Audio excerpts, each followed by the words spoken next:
Hey, what's up, guys? Helio64 here with another creepypasta video. Hey, guys, I'm sorry about last creepypasta video. Baby monitors, didn't realize that it only uploaded half of it. So here in just a bit, you're gonna hear the part two of it. Again, guys, sorry for the mix-up. Now, let's go on with the story. Playing with the tuner, I eventually found the right frequency. I can hear the sound of a baby snoring very lightly. A devilish smirk pushed its way onto my lips, and my heart began pounding with excitement. It was my time to shine.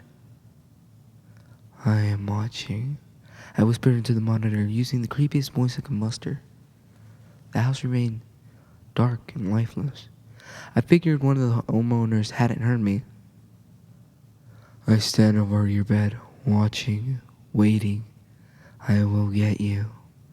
I said louder this time. Nothing. Just the sound of crickets chirping and the occasional dull roar of a car driving down the street. It was a tad odd. Parents usually reacted much more quicker than that. I began feeling a little nervous, somewhat exposed. You know when you suddenly realized some creepers gawking at you? It was getting late. I had a long bike ride home, and just as I was about to give up and leave, I heard a strange, moist, gurgling sound coming from the monitor. The quiet, rhythmic snore ceased, and I assumed the baby had woken up and was about to start crying. But instead, a man spoke to me. "You're the one being watched now, Juan," he said very softly.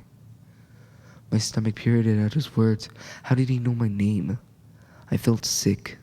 Something was wrong. I could feel it in my bones. I glanced up at the nursery window and saw the silhouette standing there and watching me. Had he been there the whole time?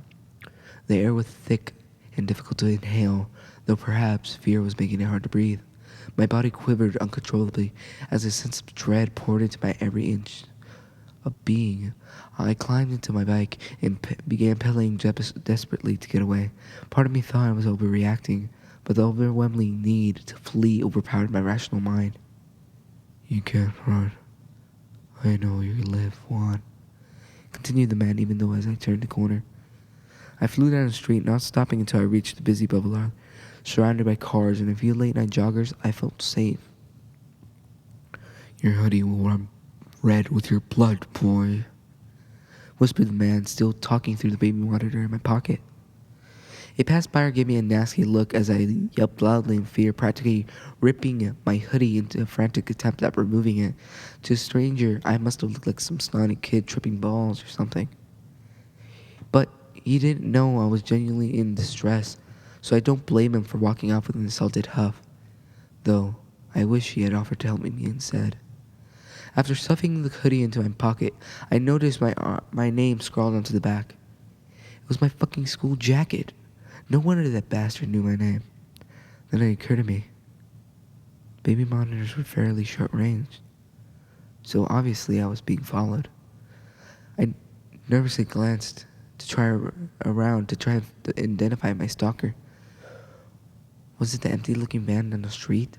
That guy walking his dog? The car that had just driven by? Either way, the last thing I wanted to hear was that voice again. So I turned off the device and started pedaling towards my home. Fear had heightened my senses, so I began to notice every single motion in the trees, in the breeze, and every crackle of twigs underneath my wheels, and every car that zipped past me. I flinched whenever anyone came near, paranoid that whatever had spoke to me through the baby monitor was eventually going to catch up. Fortunately, I made it to home without an incident. I parked my bike in the garage and crawled up the stairs to my bedroom. In one careless motion, I tossed my backpack and the baby monitor into the corner of my room and dove under my sheets like an Olympic swimmer. It doesn't matter how old you are. Nothing feels safer than being underneath your blanket. I closed my eyes, hoping I'll be able to calm down enough to catch a few hours of sleep before class. But then I heard a static coming from the monitor across the room. The monitor was supposed to be off. "Sweet dreams, Juan," said the voice that still haunts my nightmares. I didn't sleep a wink that night. I was too frightened to get out of bed before sunrise, and when I got up, My first order of business was to remove the battery from the monitor and throw it in the trash. I didn't want anything to do with it anymore. I came up with an excuse to give my buddies so they wouldn't think I was a huge pussy. With massive bags under my eyes, I got dressed, had breakfast, and went to school. It wasn't until a few days later I saw the house on the news. In an interview, a police officer explained that it was a small family who had been living in the house and found in their beds, necks slit open. I had been outside when it happened. The killer heard me on the baby monitor and decided to fuck with me. It was definitely a wake-up call. I thanked my lucky stars that I hadn't gotten the shit murder out of me. It was definitely a wake-up call. And I thanked my lucky stars that I hadn't got shit murder out of me. I was too busy feeling thankful that I survived to feel bad about the family that hadn't. Empathy, like wisdom, comes with age. Now I'm an adult with a wife and daughter. I truly understand the consequences of my actions and the severity of the situation I put myself in as a tremendous, stupid teenage boy. That dreadful night, I thought I reached the epitome of fear, but it was just the tip of the iceberg. As a father, I now know that fear thrives and multiplies when there's something even more precious than your own life at stake. I can't say for sure whether the killer found me again after all these years, or whether a new breed of idiots had the same idea as my friends and I did. But I can tell you now, I understand what true terror is.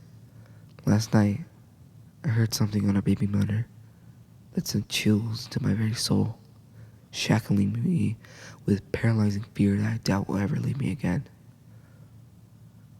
I'm still watching.